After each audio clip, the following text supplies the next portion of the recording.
Mga kababayan, good morning at welcome ulit sa aking YouTube channel, Inday Bihero. Kumusta po kayo? So, yung pag-uusapan natin ngayon is tungkol doon sa last vlog ni Inday Krishna, yung pagbisita ng mga magulang niya doon sa lugar kung saan nakatayo yung farmhouse ni Inday Krishna. Ohoy, pumunta po talaga yung mama at papa ni Inday Krishna. Yung papa niya is pumupunta naman doon, pero yung mama talaga ni Inday Krishna, minsan lang na pumupunta at bumibisita sa lugar ng lola niya. Kaya nga, first time niyang makita kung gaano kalaki, kaganda yung bahay na pinapagawa ni Inday Krishna.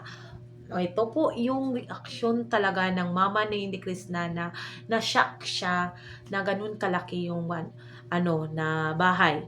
Pero yung nakakaantig ng puso is yung dalaga natin kasi maano mo talaga, maririnig mo talaga sa busis ni Inday Krishna kung gaano siya ka-proud, kung gaano siya kamasaya na first time niya maipakita niya sa mama na mama, yan po yung bahay na pinaghirapan ko.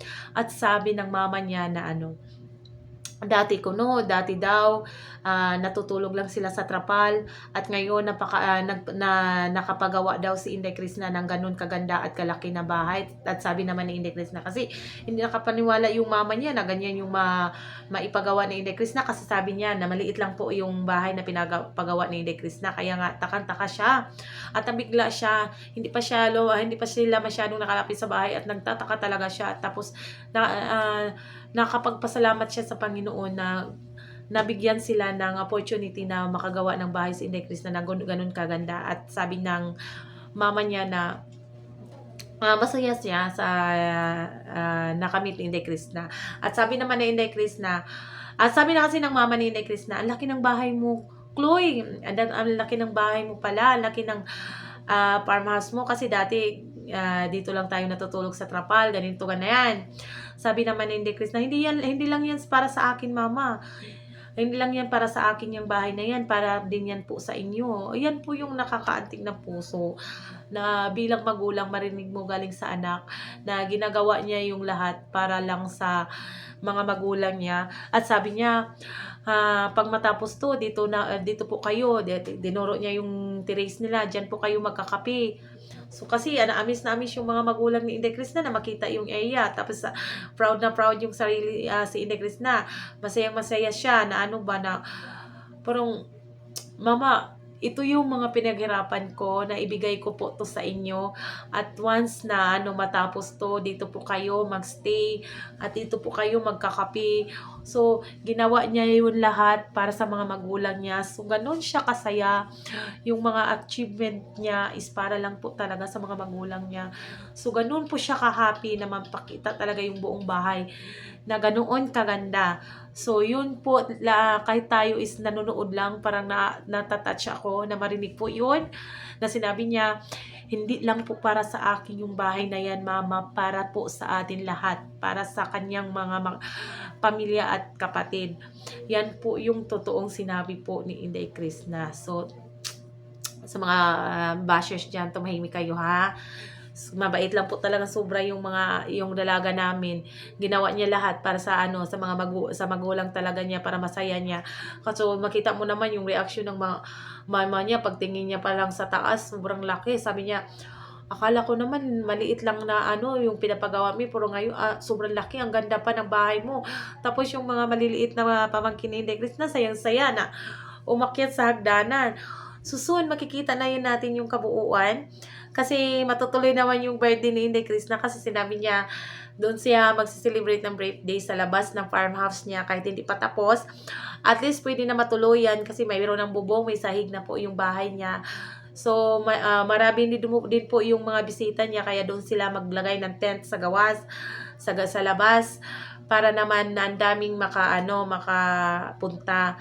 Kaya nga po sobrang nakakatuwa, sobrang nakaka-proud po sa munting edad na yan, sa munting pangarap niya na makagawa ng farmhouse, ng bahay para sa mga magulang niya is natupad niya, naibigay niya, ayun dyan na po. At meron pa tayong aabangan kasi meron pang isang bahay na ipapagawa ni Krishna para matawag talaga ng mga magulang ni Inday Krishna na sa kanila. Hindi galing kay, hindi bahay ni Krishna. Pero sabi ni Inday Krishna, yung bahay na pinapagawa niya is hindi lang para sa kanya, para din po yan sa buong pamilya niya po. Opo. Kasi akala natin, pag tapos na yung bahay na yan, ay si Inday Krishna lang yung titira.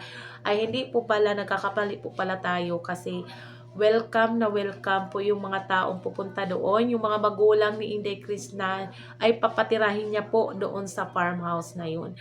Kasama si Inday Krishna. Masaya naman po talaga na buo yung pamilya, magkakasama sila sa isang lugar at makita mo na masaya sila sa simpleng pamumuhay nila. Makita mo silang masaya. Kahit gaano kahirap, may mga problema yan na dumadaan, pero kung magkasama kayo, malalampasan nyo yan lahat dahil andyan yung mga taong nagmamahal sa'yo, nagsusuporta sa'yo. Kaya kapit lang tayo, malapit na po matapos po yung farmhouse na yan at makikita na yun natin kung gaano kasaya yung buong pamilya pag ribbon cutting na po yan. At ngayon po ay aabangan muna natin yung birthday party celebration sa ating dalaga, kung sino po yung lalahok at sino po yung bibisita at sino yung taong magbibigay ng gift po sa kanya para sa kanyang kaarawan. Alam ko sa karamihan na nagmamahal sa dalawa, nagmamahal sa Inday Krishna, meron po kayong inaabangan na gustong bibisita doon. Alam ko po kung sino po yon. So, asahan lang natin.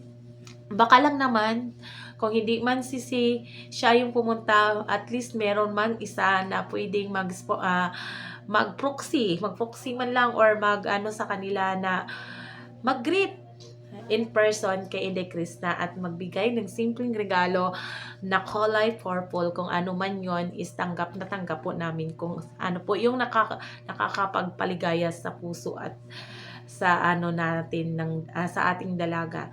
At yun lamang po, magandang araw po sa inyong lahat. Thank you po everyone.